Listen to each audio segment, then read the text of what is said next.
जय हिंद दोस्तों, आप लोगों का स्वागत है आपके अपने इस यूट्यूब चैनल लक्ष्य सिविल सेवा संस्थान दिल्ली में। देखिए दोस्तों, अभी जो है आज की एक सबसे लेटेस्ट अपडेट है, लेटेस्ट खबर है ये, और खुशखबरी भी है सीटेट दिसंबर जनवरी वाले अभ्यर्थियों के लिए।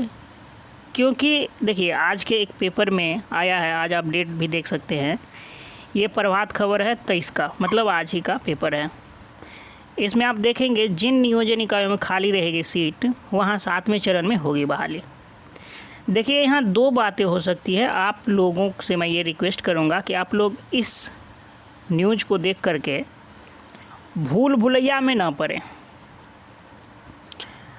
सरकार की देखिए यहाँ दो रणनीति हो सकती है, लेकिन सरकार का जो रवैया हम लोग 15 साल से देख रहे हैं उसके हिसाब से ये अनुमान नहीं लगाया जा सकता या इस बात पर विश्वास नहीं किया जा सकता कि सरकार की ये बातें कितना हद तक सही है। पूरी बात बताने से पहले मैं आप लोगों से रिक्वेस्ट करूंगा कि जो भी सीटेट दिसंबर जनवरी अभ्यर्थी हैं उन लोगों से रिक्वेस्ट है कि आप लोग चैनल को सब्सक्राइब अवश्य करें,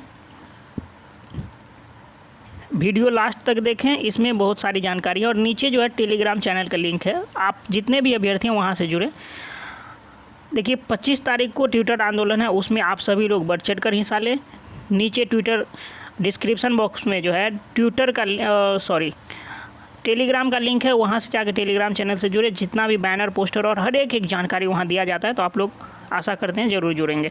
तो देखिए इस चीज़ को थोड़ा ये खेला जो हो रहा है, सरकार ये क्या चाह रही है सीटेट दिसंबर अभ्यर्थियों के साथ। सबसे पहले देखिए, जब सीटेट दिसंबर अभ्यर्थी जब पिछले साल 2019 में जो अभ्यर्थी थे सीटेट पास किए थे, सरकार ने उन लोगों को आश्वासन दिया था कि मौका देंगे। और रंजित बहुत सारे ऐसे भी छात्र हैं जो ये बोलते हैं, और मेरे सुनने में आया कि रंजित सर इस तरह की बात बोल रहे थे, जो प्राइमरी एजुकेशन के निदेशक हैं वो बोल रहे थे कि 30 से 34 हज़ार लगभग सीट इसी छठे चरण में शामिल करके और आप जो दिसंबर अभ्यर्थी हैं उनको शामिल कर लिया जाएगा। लेकिन ये सिर्फ बातें हवाई रह गई और नहीं किया गया। उसके बाद जो है इस तरह की बातें हुई कि सरकार आप लोगों को बोलने लगी सीटेट दिसंबर जनवरी को आप लोगों को 7वें चरण में मौका दिया जाएगा। बहुत अच्छी बात है, लेकिन सरकार अपने एक भी बात पर टिक नहीं पा रही है और एक भी बातें सत्य नहीं हो रही। इसीलिए ये जो सीटेट दिसंबर अभ्यर्थी हैं उन लोगों के अंदर विश्वास नहीं है और डर सा बना है। ये इसमें विद्यार्थियों जो भी छात्र हैं अभ्यर्थी हैं उनकी कोई गलतियां नहीं है, ये सिर्फ और सिर्फ सरकार की गलतियां हैं। क्योंकि जब आप एक दो बार इस तरह का कदम उठा लेते हैं तो ये निश्चित रूप से जो छात्र हैं वो आप पे विश्वास नहीं करेंगे। तो इस चीज़ में राज क्या छुपा हुआ है उस चीज़ को आप समझिए। देखिए जो भी सीटेट दिसंबर अभ्यर्थी हैं उन लोगों का आंदोलन ज़ोर शोर से चल रहा है, चाहे वो ट्विटर के माध्यम से हो या जिस भी लेवल पे हो। एक बार पटना भी गए आंदोलन करने के लिए और सभी लोग प्लानिंग बना रहे हैं। तो ये बातें भी सरकार तक पहुंच रही है, क्योंकि ट्विटर के माध्यम से आजकल ऐसा ज़माना है कि वो हर एक लोगों तक बात पहुँचती है। और बहुत बार पेपर में न्यूज़ में भी आया है, और यूट्यूब पर भी आप देख रहे होंगे बहुत बड़ा जो चैनल सब है वो सब भी इस बात को रखते हैं। तो सरकार के दिमाग में ये बात आ रही होगी कि हो न हो कि ये लोग आंदोलन करें। और अभी जो स्टेट के अभ्यर्थी हैं उन लोगों का आंदोलन तो बहुत ही अच्छा और शांतिपूर्ण ढंग से चल भी रहा है। आज भी आंदोलन है पटना में।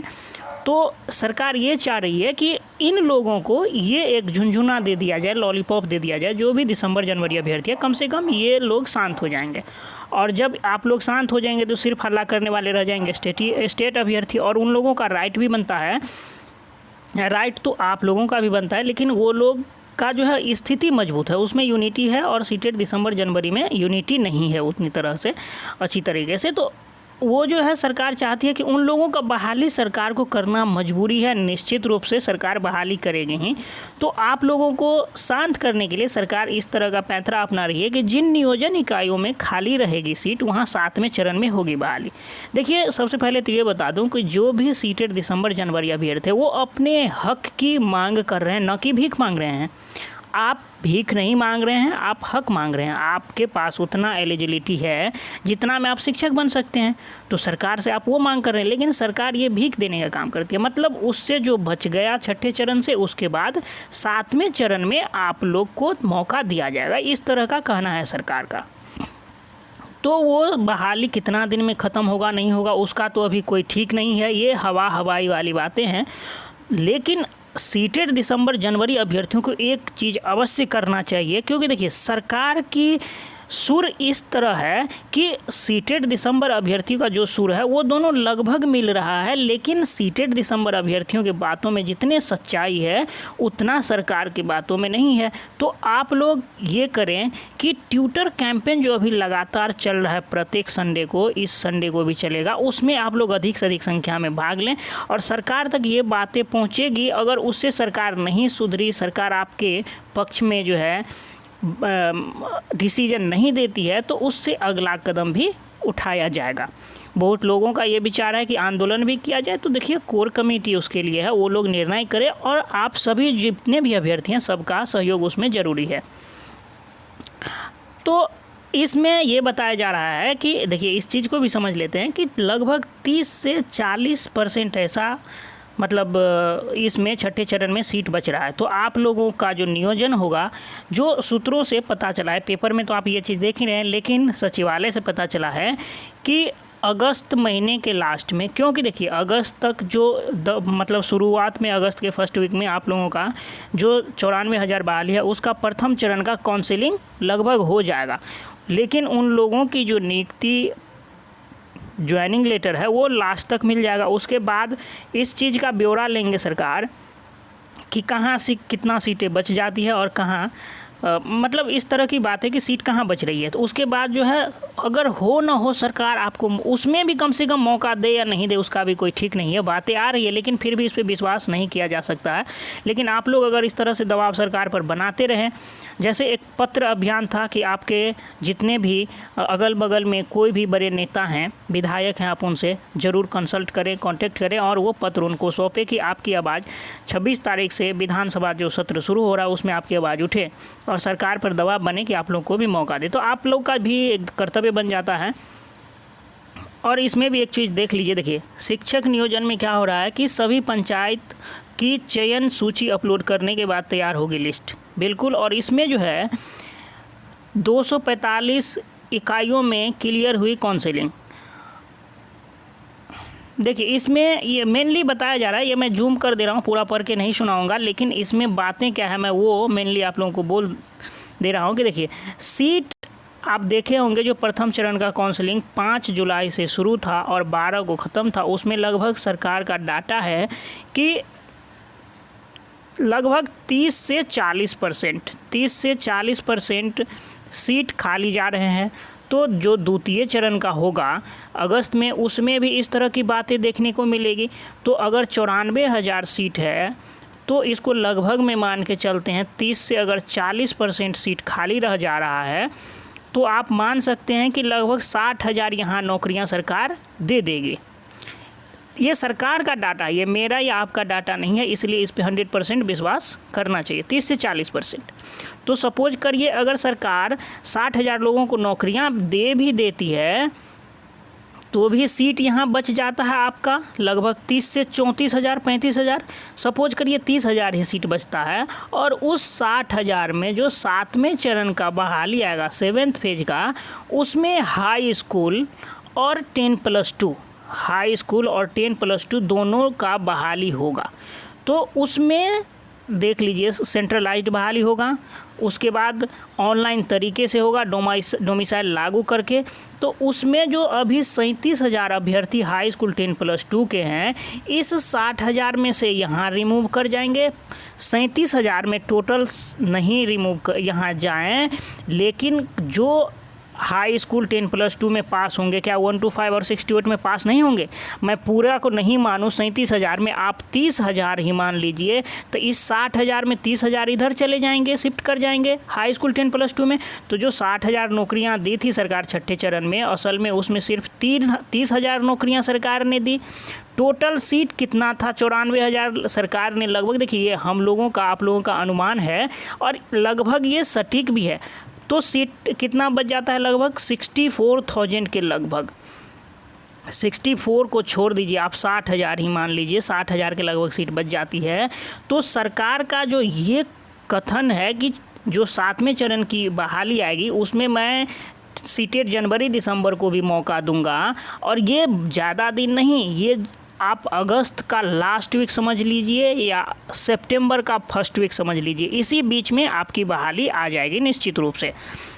तो अब ये मतलब सब मान के चलिए कि अगर आ जाती है और 7वें चरण में आप लोगों को मौका नहीं देती है, इस चीज़ को मान के नहीं चलना है कि आपको मौका मिल रहा है। सरकार अगर ये बातें बोल रही है तो आपको मौका मिल ही जाएगा।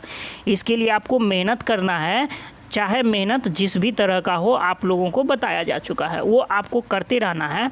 क्यों नहीं आ सकती उसके पीछे का रीज़न भी देखिए सरकार अभी तुरंत 6ठे चरण की बहाली की, जिसमें 94,000 लोगों, दुनिया को तो ये पता है 94,000 ने बहाली की, लेकिन जो मैं तर्क बताया हूँ क्या उसमें कोई गलतियाँ हैं? जो 94,000 में मुश्किल से 30,000 सीट भरेगा तो बाकी सीट खाली रह जाएगी। तो सरकार अभी आप लोगों को आश्वासन दे रही है, लेकिन ऐसा होने वाला नहीं है। क्या होगा बीच में? देखिए सरकार एक बार जो बातें आ रही है सचिवालय से कि एक बार सरकार बीच में कंडक्ट करवा लेगी बिहार टीईटी, क्योंकि बिहार टीईटी ये प्रावधान है कि पर ईयर आपको कंडक्ट करवाना है, लेकिन सरकार ऐसा नहीं कर पाई, इसमें सफल नहीं हो पाई। तो सरकार चाहेगी कि निश्चित रूप से बीच में एक बिहार टीईटी कंडक्ट करवाए और उसके बाद जो आप लोगों की वैकेंसी दे। तो ये 94,000 जो अभी 60,000 लगभग सीट बच रहा है ये 6ठे चरण में, और उसके बाद जो फिर कुछ उसमें सीट शामिल कर दे, 10,000 20,000 ऐसे तरह से शामिल कर देगी, फिर लगेगा सरकार फिर बहाली लाया। क्योंकि सरकार को जो 11 लाख नौकरी देने का जो मतलब सरकार ने वादा किया था, उसमें तो कुछ 2-4 लाख तो सरकार को डाटा दिखाना पड़ेगा ना, नहीं तो सरकार कहीं मुंह दिखाने लायक नहीं रह पाएगी। क्योंकि जब 11 लाख, क्योंकि आपका जो मुद्दा था चुनाव में वो 11 लाख था, इसलिए तो आपके युवा आपको 11 लाख नौकरी देख करके चुनाव जिताए थे। तो सरकार को ये डाटा भी तो चाहिए। तो अभी तो ये है कि 1 लाख ये होगा, फिर 37,000 हाई स्कूल 10+2 का होगा, फिर जो 7वें चरण का होगा उसमें भी आपको 10-20,000 सीट शामिल करेगी ये 6ठे चरण के सीट से, और वो फिर 1 लाख हो जाएगा। तो इस तरह से सरकार को 2-3 हज़ार कहने को तो मौका मिल जाएगा कि मैंने 3 लाख नौकरियां दी। तो इस तरह का मतलब मामला समझिए। लेकिन अगर आप लोग इसके लिए प्रयास नहीं करते रहे तो जो 7वें चरण है सिर्फ स्टेट वालों के लिए आएगी, और आप लोगों के लिए कम से कम 7वें चरण की जो वो शामिल होकर के बिहार टीईटी अगर बीच में आ गया तो देखिए बिहार टीईटी उतना मतलब सुदृढ़ ढंग से नहीं होगा। बिहार टीईटी का फॉर्म भराएगा, उसमें 3 महीना एक बार फॉर्म भराया, फिर डेट बढ़ेगा, फिर क्या कहते हैं एग्जाम होगा, फिर कैंसिल होगा, क्वेश्चन आउट हो जाएगा, फिर एग्जाम होगा, फिर रिजल्ट आएगा, फिर जो है फिर 2-4 केस हो जाएगा उस पर, तो 1-2 साल लग जाएगा। तो 2025 का इलेक्शन सरकार इसी मुद्दे पर जीत जाएगी। तो आप लोग सोचिए कि क्या करना है। मैं आपके साथ हूँ, हमारी जो संस्था है आपके साथ हमेशा खड़ा है। अगर किसी तरह का मदद चाहिए तो मैं आपको करने के लिए तैयार हूँ। लेकिन आप सभी तमाम बिहार के जितने भी सीटेड दिसंबर अभ्यर्थी हैं, आप लोग इस बात को सोचिए और कोर कमेटी से भी प्रार्थना करें कि, और जितने भी अभ्यर्थी हैं, सिर्फ कोर कमेटी नहीं, सबका इतना दायित्व है कि इसमें भाग लें, इस चीज़ को आगे बढ़ाएं। आप सरकार से जिस भी रास्ते से पहुँच सकते हैं सरकार के पास, तो उस रास्ते से पहुँचे जाए। जैसे अभी जनता दरबार है, उसमें तो एकदम 1 रुपया खर्च किए बिना आप जा सकते हैं, सरकार से मिल सकते हैं, अपनी समस्या रख सकते हैं। जैसे शिवम जी गए थे, आप चैनल पे देख भी सकते हैं उनका वीडियो, उनका इंटरव्यू मैं लिया था। स्टेट वाले भी अभ्यर्थी जाते हैं। तो आप बेरोजगार हैं, सरकार 11 लाख रोजगार का ऐलान कर चुकी है चुनाव में, तो आपका पूरा का पूरा हक बनता है कि आप सरकार तक जाएँ और अपनी बात रखें। इस बात को आप समझें। देखिए दोस्तों, इस वीडियो में इतना ही रखेंगे। नीचे डिस्क्रिप्शन बॉक्स में टेलीग्राम का लिंक है, आप उससे जुड़े हर एक अपडेट के लिए। और आप लोग का दिन शुभ हो। इस वीडियो में इतना ही। Thanks for watching.